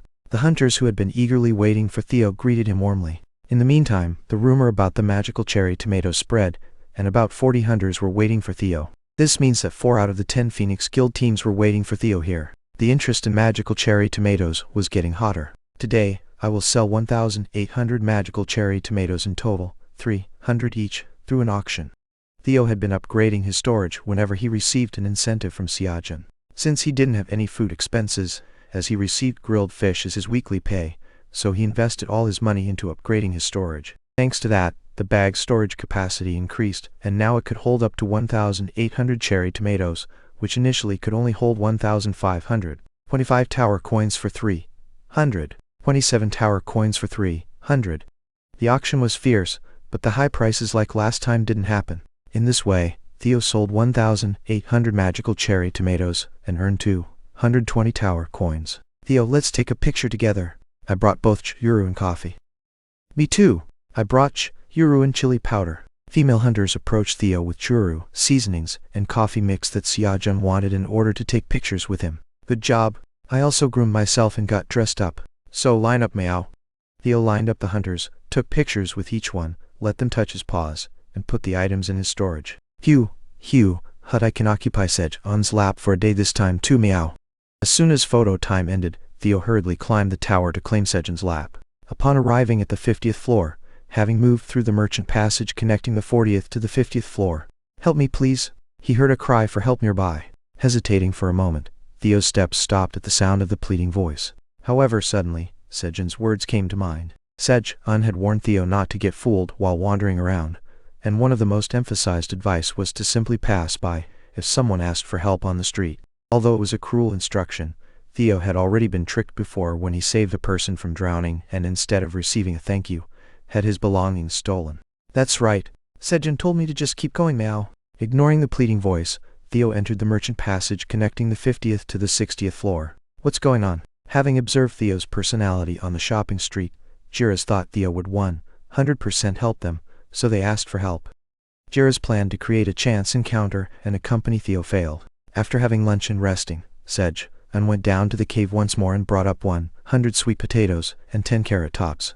He then started planting the sweet potatoes and carrot tops in a roughly 50 square meter field created by the shovel rabbits as a test. He didn't plant cherry tomatoes as the ground looked too barren. Since the shovel rabbits had already made holes to plant in, Sejun simply buried the sweet potatoes and covered them with soil. You have planted sweet potatoes. The probability of sweet potatoes taking root increases due to the effect of sowing LV3. Your job experience increases very slightly. The proficiency of sowing LV3 increases very slightly. The proficiency of sowing LV3 increases an additional 5% due to the effect of proficiency increase LV1. While Sejun was diligently planting sweet potatoes, the baby bear tilted his head while watching Sejun's actions. Why is he burying food in the ground? Thump, thump. Having realized something, the baby bear started digging up the sweet potatoes that Sejun had planted and ate them while following Sejun. Chomp, chomp. Huh? Sejun, who was busily planting sweet potatoes, looked back at the strange sounds coming from behind him. He then locked eyes with the baby bear eating the sweet potatoes deliciously. The baby bear looked at Sejun with a smug expression. I found them all. No, you. Sejun's voice rose because of the baby bear, who thought it was a game of finding food and ate the sweet potatoes dug up from the ground. Bam! Hearing Sejun's voice, the black rabbit, who had been catching piranhas in the cave, came up to the surface. The baby bear, still not understanding what was wrong, tilted its head. Big brother, what did I do wrong? Bam! The black rabbit began teaching the baby bear what it did wrong. On the 173rd day of being stranded, the baby bear learned the meaning of planting. Chapter 28. Increasing Agility. Tiao, Hanguk Grrr. Sejun woke up to the sound of the baby bear's cry. Lately, the mother crimson giant bear's departure time has been getting earlier and earlier. It felt like she wanted to quickly leave her cub here. Also, the time for her to pick up the cub has been getting later and later. What's going on? Swoosh! Sejun got up and added a line on the cave wall. 5 Chinese letter characters completed on the 4th line. The morning of the 175th day began with the baby bear's cry. Squeak! Meow! Grrr! Buzz! The rabbits and poison bees greeted Sejun in the morning. Sejun washed his face and walked towards the dried roasted sweet potatoes he had left on leaves to dry. He had run out of the dried sweet potatoes he had prepared, so he roasted 50 more sweet potatoes yesterday, cut them, and left them to dry in order to make new dried sweet potatoes. Naturally, yesterday's menu was roasted sweet potatoes, and he enjoyed them with the rabbits and the tower administrator. He also learned something new.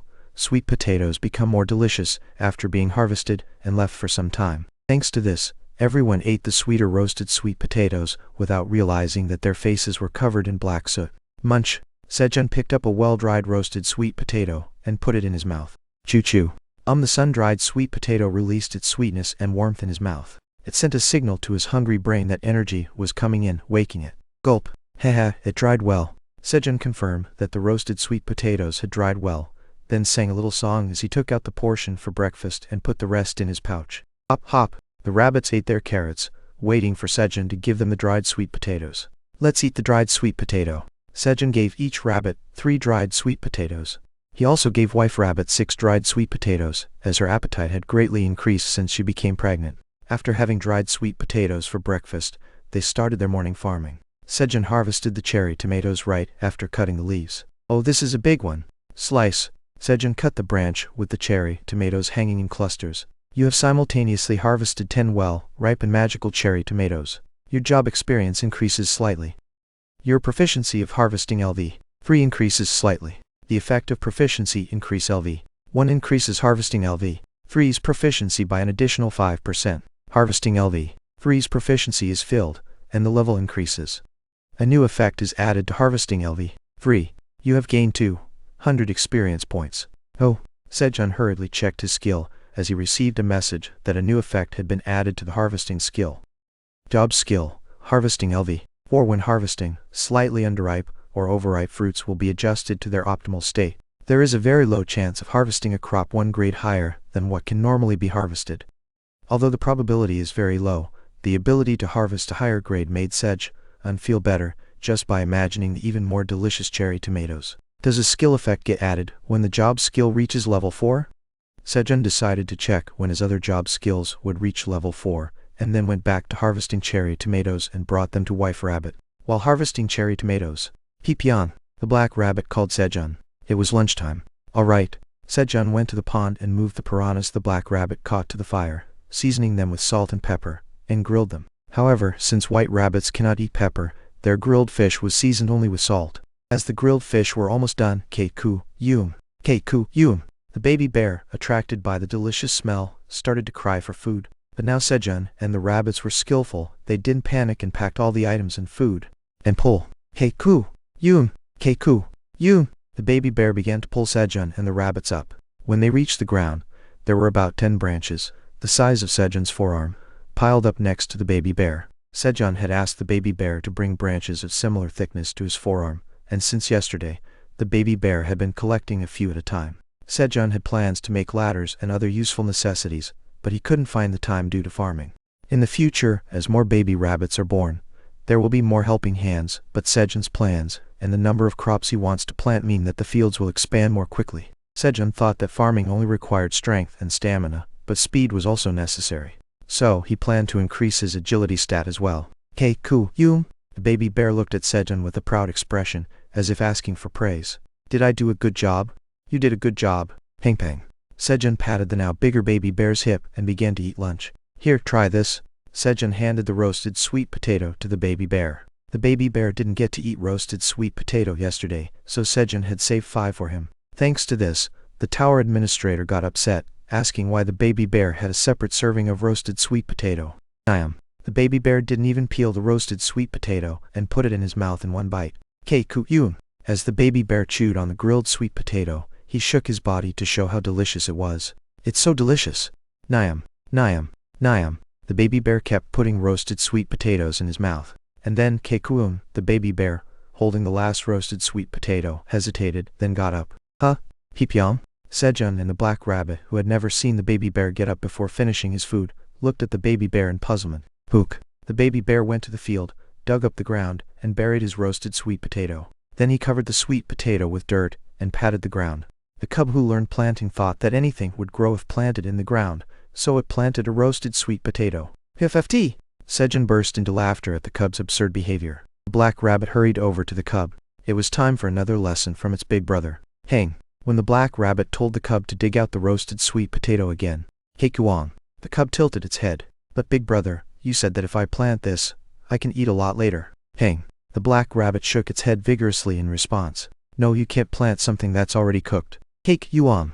Enlightened by the black rabbit's words, the cub dug out the roasted sweet potato, put it in its mouth, and returned to its spot.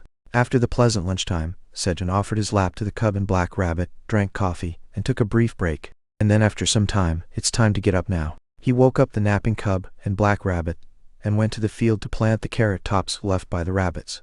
But at that moment, why does the ground smell fishy? A strong fishy smell wafted from the ground. Sejun felt something was wrong and dug up the smelly spot. Gasp! Sejun was startled by what appeared from the ground. A piranha head greeted Sejun with a grin. Why did you bury this standing up? Sejun was annoyed and looked around for the culprit who planted it. Take Yuang. Meanwhile, the energetic baby bear was digging up the ground with his front paws like a forklift. He was probably thinking about planting more piranhas there. It seemed like the cub needed some more lessons.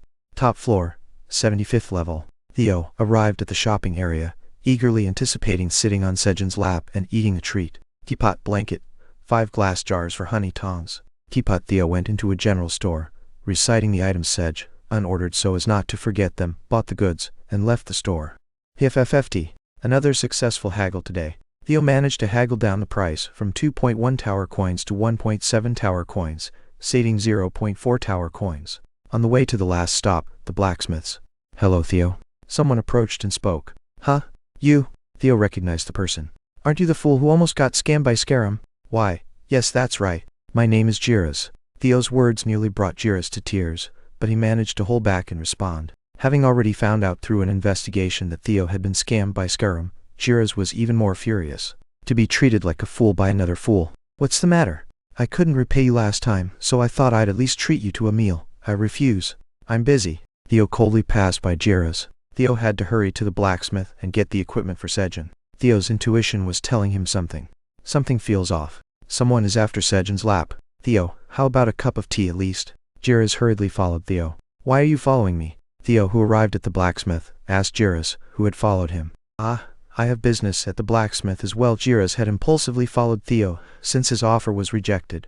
Alright. Theo paid the blacksmith 13 tower coins, like last time, for the equipment lottery, and went to the lottery corner. Theo carefully examined the equipment in the lottery corner. Then, oh that one. There was an item that caught Theo's attention. As Theo was about to grab the item, wait a minute. You're not really going to choose that, are you? Unable to hold back, Jiras stepped in after secretly watching. That was just too much. That's right. Why? Why you ask? How can you choose that from a blacksmith? Jiras pointed at the item Theo was about to pick up. There was a straw hat that did not fit the blacksmith's atmosphere at all. To Jiras, it was 100% a useless item. It's fine. Don't worry about it. Theo confidently chose the straw hat and left the blacksmith. Sejun told me to pick whatever I want. Sejun had given Theo full authority over the lottery. This isn't it. Jiras watched Theo leave the blacksmith and return to the secret inspection bureau without success. Jiras, have you heard the news? Jiras' coworker agent approached him. What news? They say a thief broke into Landlord Grid's warehouse on the 55th floor. Really? Jiras secretly thought it served him right. Landlord Grid was infamous as a wicked landlord who exploited tenant farmers. And here's the list of stolen items. The director wants you to take a look. Alright. Jiras quickly skimmed through the list and flipped through a few pages. Then familiar item caught his eye on the stolen items list. An ordinary straw hat. It was similar to the straw hat he saw at the blacksmith earlier. However, it can't be. There are hundreds of straw hats like that in any general store. Jiras closed the stolen items list and thought of ways to investigate Theo, which was his mission. In the afternoon, Sejun re-educated the baby bear on planting and harvested seeds from the carrot flowers that he had been putting off due to his busy schedule.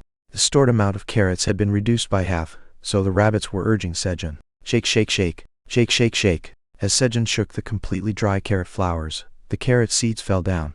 You have obtained 50 carrot seeds from the carrot flowers. Your job experience has increased slightly. Your proficiency of seed harvesting LV1 has increased slightly. Due to the effect of proficiency increase LV1, your proficiency of seed harvesting LV1 has increased by an additional 5%. You have obtained 35 carrot seeds from the carrot flowers. In total, Sejun obtained about 2,000 carrot seeds. Sejun and the rabbits planted half of the harvested carrot seeds in the cave and the other half in the above ground field.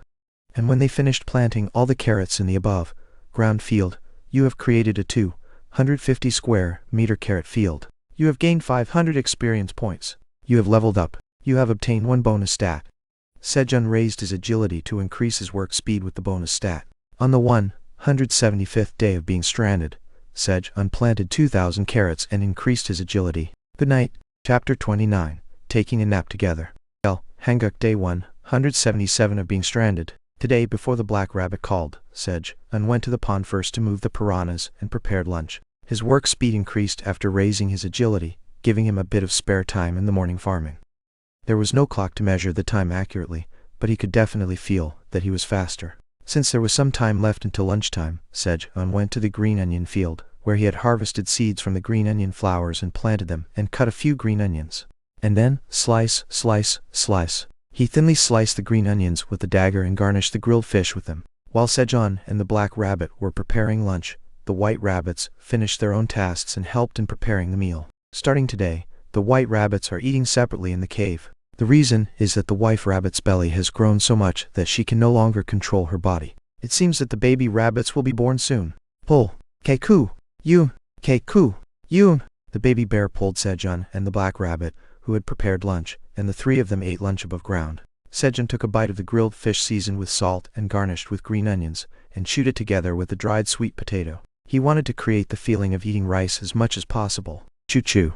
The familiar taste was similar. As the salty fish entered his mouth, his brain naturally thought of white rice. The dried sweet potato was also a carbohydrate, so it felt a bit similar, but it couldn't replicate the texture and taste of rice. Ah, I want to eat rice. Sejon looked at the vast wasteland and imagined rice ripening as he ate the grilled fish and dried sweet potato, but he still felt unsatisfied. Someday I'll eat rice. Until recently, Sejon was happy just to be able to eat sweet potatoes, but human greed had no end. As Sejon set a new farming goal, buzz buzz, 10 poison honeybees came up from the cave entrance and scattered in pairs, patrolling about 300 meters around. From the day Sejon came up to the ground, the poison honeybees also followed him up like this and patrolled. They were protecting Sejon. Interesting. Sejon watched the poison honeybees flying around and finished his meal. And then, plop hurrah, the black rabbit and baby bear naturally approached Sejon, who was drinking coffee, to take a nap.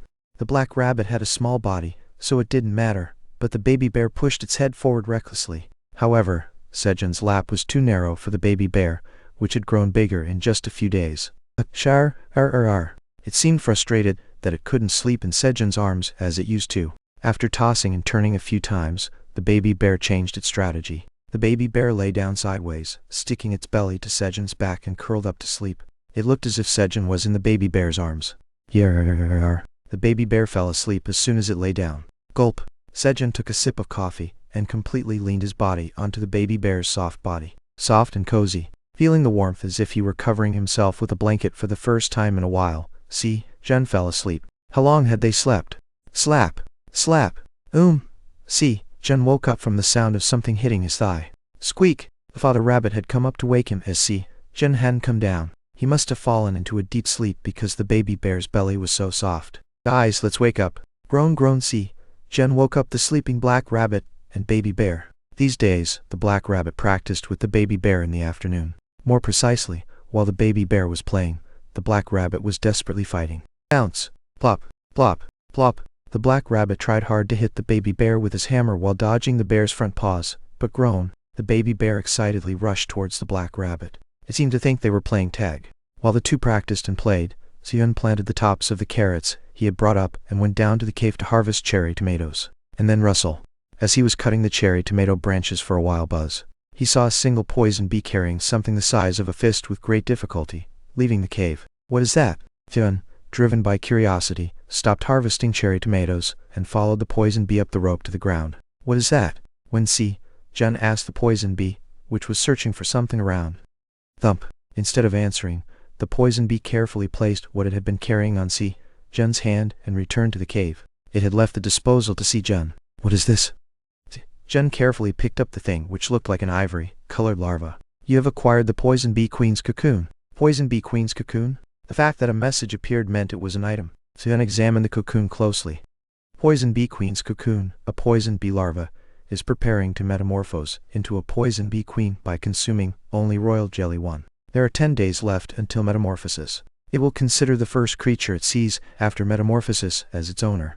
The poison bees had come out to abandon it because a new poison bee queen was about to be born, even though it was not the time for the division of the hive. However, it was an opportunity for Sejon to get a second beehive. Sejon dug a hole in the shade near the rock where the rope was tied and carefully placed the poison bee queen's cocoon. Then, he brought up a bunch of green onion leaves from the cave and covered the cocoon. Will this work? Sejon didn't know how to ensure the safe emergence of the poison bee queen from the cocoon, so he minimized external stress for the time being. He then resumed harvesting cherry tomatoes, helped the other white rabbits with their tasks, and another day passed. 178th day morning. Grrr. The baby bear announced its arrival at the cave entrance. As always, the baby bear arrived early today. Yeah. Hi. Sejun and the rabbits woke up and busily prepared for the morning farming. Munch munch. Gulp gulp. Sejun had sweet potato for breakfast, while the rabbits had carrots. Just then, I will take revenge, meow. Theo's voice was heard. Huh? What revenge? Sejun hurriedly climbed up the rope. Theo, who rushed to secure Sejun's lap. Meow meow meow. Finally, I'm going to be on Park Sejun's lap, meow. Theo happily hummed while moving toward the cave where Sejun was. At that moment, thud, thud, he saw a crimson giant bear was digging the ground above Sejun's cave. It was this, meow. Theo hurried here, with a sense of unease that something was targeting Sejun's lap. Sejun must have already been dead. Why is it that ominous thoughts are never wrong, meow? Theo mistakenly thought that the crimson giant bear was burying Sejun's bones. If the crimson giant bear had really eaten Sejun, it wouldn't have left any bones. But the enraged Theo was not in a situation where he could discern reason right now. How dare you kill Park Sejun, meow? Stealing my comfortable lap, meow. I haven't even used up all of my representative time, meow. I will take revenge, meow. Clang. Theo took out the hidden claws and rushed towards the baby bear. At that moment, Theo, you're here? Sejun climbed up the cave with the rope and stuck his head out. Oh, that's right, meow. I'm back, meow. Theo quickly changed direction and charged towards Sejun's face. Thump. Get off, Sejun told Theo, who clung tightly to his face. You, hut. Okay, meow. Theo, relieved to see Sejun safe, smiled, climbed down from Sejun's face, and jumped to the ground. But what's with this crimson giant bear, meow? It accidentally fell into the cave, and we became friends. Now its mother is protecting the area around here in exchange for giving honey to the baby bear. Sejun fully climbed up to the ground and answered. Is that so, meow? More importantly, did everything go well? That's right, meow. I completed all the tasks, sold everything, and came back, meow. Theo confidently replied and climbed onto Sejun's lap. And then, this time, I sold 1,800 cherry tomatoes for 220 tower coins, meow. Theo took out the money from the bag and handed it to Sejun. Although the amount had decreased compared to last time, it didn't matter. Higher grade cherry tomatoes were waiting to be released. Good job. Here's a 5% incentive. Sejun gave Theo 11 tower coins. Since Theo was doing a good job, Sejun increased Theo's incentive to 5%, which was the representative rate. I have this too, meow. Theo took out the items Sejun had requested, along with churro, seasonings and coffee. How many hours of my representative time available now, meow? Theo, with eyes full of anticipation, waited for Sejun's words. Adding the previous time, it's 38 hours. Got it, meow. I'll use up all of that time, meow. Having realized the preciousness of Sejun's lap, Theo decided to enjoy the lap for a long time. Good job, Sejun stroked Theo's head and tore a churro cat treat to put it in Theo's mouth. That's right, meow. I worked really hard, meow. Chomp chomp chomp, while Theo was bragging and enthusiastically licking the churro. Lick lick. A strange tongue intruded. What, meow? Grrr. The baby bear tilted its head and looked at Theo. Who is this, brother? The baby bear fearlessly licked Theo's churro. Hack, hack. Sejun tightly grabbed Theo, who was causing a fuss and threatening to hit the baby bear with his claws, preventing his rampage. However, grrr. Startled baby bear began to scream. And then, roar. Thud, thud, thud. The mother crimson giant bear, who hadn't gone far, rushed over upon hearing the baby bear's cries. Grrr. Grrr. The baby bear ran to the mother crimson giant bear and pointed at Theo with its paw, telling her what Theo had done. Hello, I'm Theo, the wandering cat merchant. Theo hurriedly got off Sejun's lap and bowed 90 degrees to greet the mother crimson giant bear. Theo, whether confused or not, suddenly began speaking standard Korean, forgetting his dialect. Roar. The mother crimson giant bear growled at Theo, staring at him. Yes, I was wrong. We will get along from now on. Theo earnestly apologized, unsure if the bear understood him. They just had a small fight. Nothing happened. Sejun also hurriedly defended Theo, feeling responsible for the situation. Theo had come a long way, only to encounter this upon arrival. Rumble. The mother crimson giant bear snorted loudly, warning Theo not to touch her cub again, and left to resume her patrol. Huanaang. Meow hiccup. Meow hiccup. Theo, relieved, suddenly started hiccuping. Okay. It's over. Calm down. Thanks for me, ow. Hiccup. Standing up for me. Yow. Hiccup. Thank you, meow. Theo hiccuped while expressing his gratitude to Sejun. I'm sorry I couldn't tell you beforehand. Sejun hugged Theo and patted his chest. And then snore. Theo, seemingly calmed by Sejun's touch, quickly fell asleep. Grrr. The baby bear, thinking it was nap time since Theo was asleep, leaned against Sejun's back and lay down. Plop. The black rabbit also hopped onto Sejun's lap. Guys. Snore. Yawn. Yarr. Instead of answering, he just heard low snoring. They had all fallen asleep. Oh, what the heck? Huh? As Sejun resigned himself to sleep as well, he noticed a straw hat next to him. It must have flown over when the mother crimson giant bear snorted earlier. Good. Sejun, who needed something to block the sun, put on the straw hat and fell asleep. On day 178 of the being stranded, Theo realized that causing trouble with the baby bear would lead to big problems. Let's get along from now on, baby bear, meow. But please, just eat a little less cheer, Theo muttered in his sleep. 1. Royal jelly is a secretion produced by the hypopharyngeal glands of young worker bees, and it is fed to all bee larvae in a colony during their first few days of life. However, only the larvae destined to become queen bees continue to be fed royal jelly throughout their development, which helps them develop reproductive organs and larger size. Good night. Chapter 30. Bountiful Harvest. Kiel, Hankook munch munch munch. Aileen hummed as she put 10 magical cherry tomatoes in her mouth and chewed. Squish. Chomp. In the past, she would need to eat dozens at once to fully taste them, but recently, as the grade of the cherry tomatoes had risen to D, their flavor had become richer. Just 10 of them were enough to enjoy the taste fully. As Aileen happily enjoyed the taste of the cherry tomatoes, thump. Huh? Aileen was surprised by the vibration she felt in her chest. My dragon heart. It was very faint and lasted for less than a second. However, since it was a pulse she had never experienced in her 200 years of life, Aileen recognized it immediately. Her dragon heart, which hadn't beaten in 200 years, briefly moved on its own, absorbing mana. The mana was absorbed by the dragon heart, as if a drop of water fell on the cracked, parched ground, scattering and disappearing without a trace in an instant. But Aileen could feel it clearly. There was a change in her dragon heart. And the reason for that change was Aileen put 20 D-grade magical cherry tomatoes in her mouth at once, hoping to get a more definite feeling this time. And squish chomp. Gulp. She chewed the cherry tomatoes deliciously, swallowed them, and then focused on her dragon heart. A moment later, thump. Once again, her dragon heart briefly moved on its own, absorbing mana. She had only thought that the humans' crops were tasty, but it seemed that they also had the ability to heal her dragon heart. Huh? Come to think of it, the time for my seizure has already passed. In the administrator's space of the tower where Aileen was currently, the mana density was much higher than in other places, so even if her dragon heart didn't beat, Aileen's breathing alone could supply mana to her body. However, there was a limit to this, and every 10 years or so, Aileen would have seizures due to mana deficiency. And with each seizure, the cycle would shorten by a few days. But it had been more than 10 years, and a few days, since the last seizure, and she still hadn't had one. From now on, I will protect this human. Although the human was already precious to her for providing her with delicious food, those who could make her dragon heart beat were even more precious. The great black dragon Aileen Pratani, 200 years old. Finally, she found someone she wanted to protect. Aileen hurriedly looked into the crystal ball to see what the human is doing. And then, no, he found another unappraised item while I was away. It's dangerous. I knew the human couldn't manage without me. Aileen quickly woke up Sejun, who was napping. The tower's administrator, straw, appraisal says. Sejun woke up because of the tower's administrator's message. The tower's administrator is angry, asking why are you wearing an unappraised item again? The tower's administrator says, didn't they tell you that using unappraised items recklessly could cause big trouble? Huh? This was an item? At the words of the tower's administrator, Sejun quickly put Theo, who he was holding, on his lap and hurriedly took off the straw hat to examine it. It looked so common that he thought it was just an ordinary straw hat. Farmer's straw hat. Usage restrictions. LV.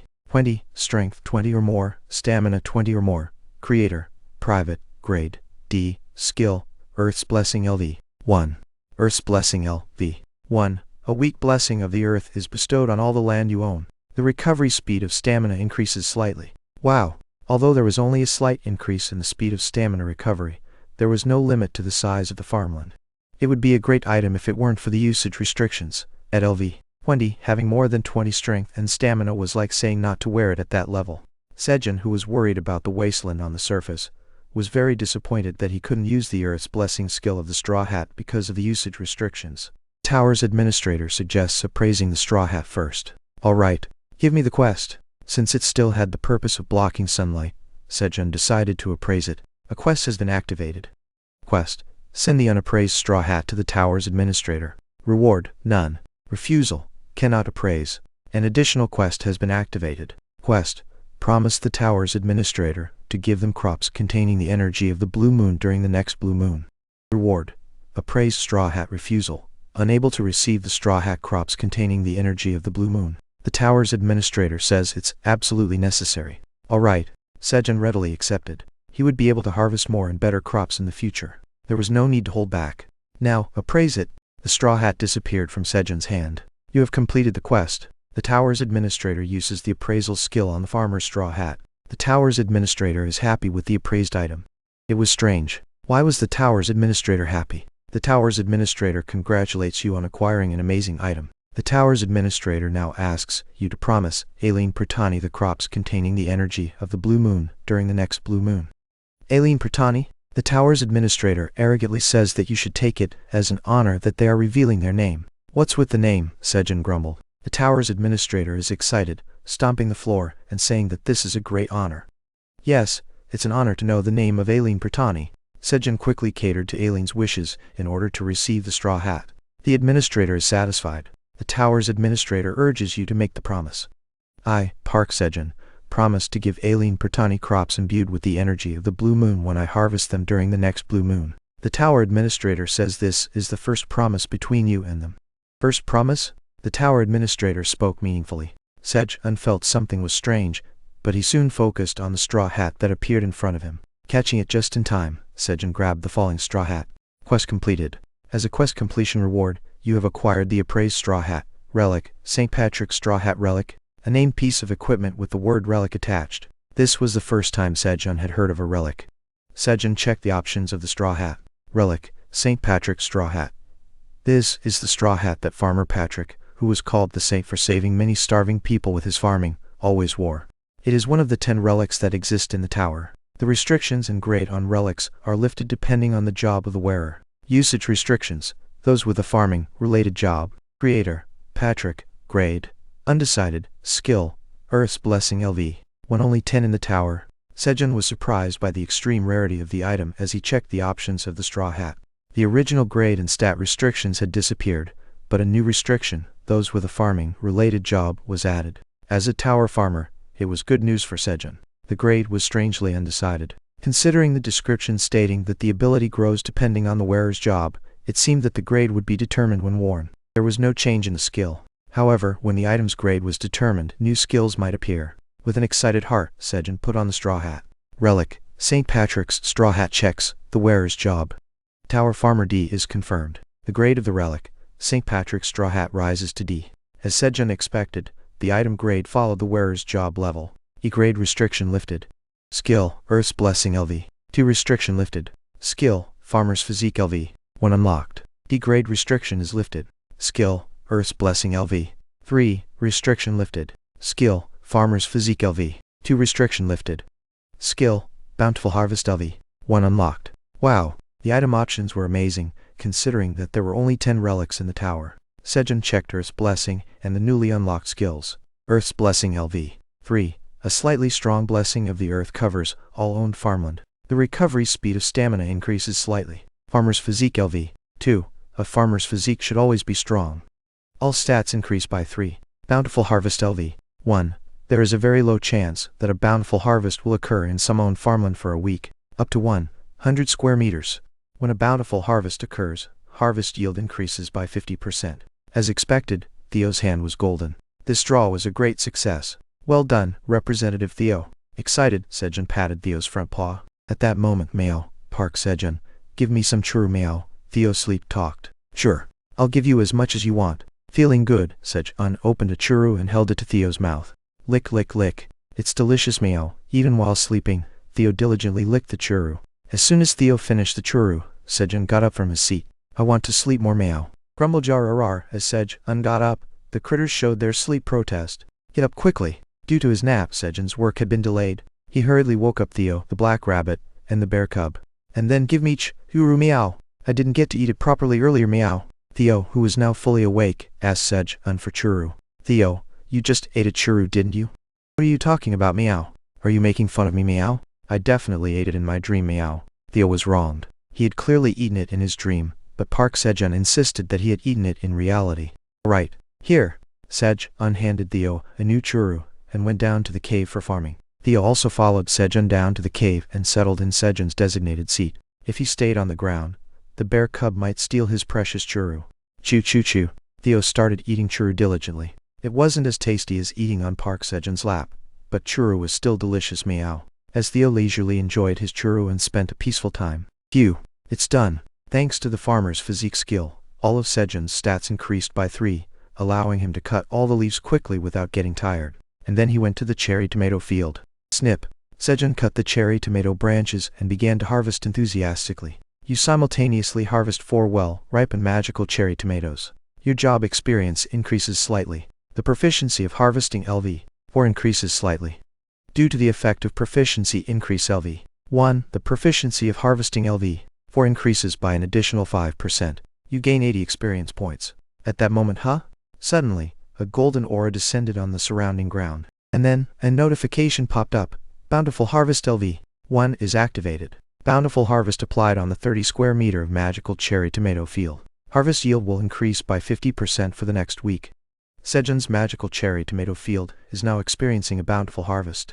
Note: changing dragon's name from Alin to Eileen. Good night.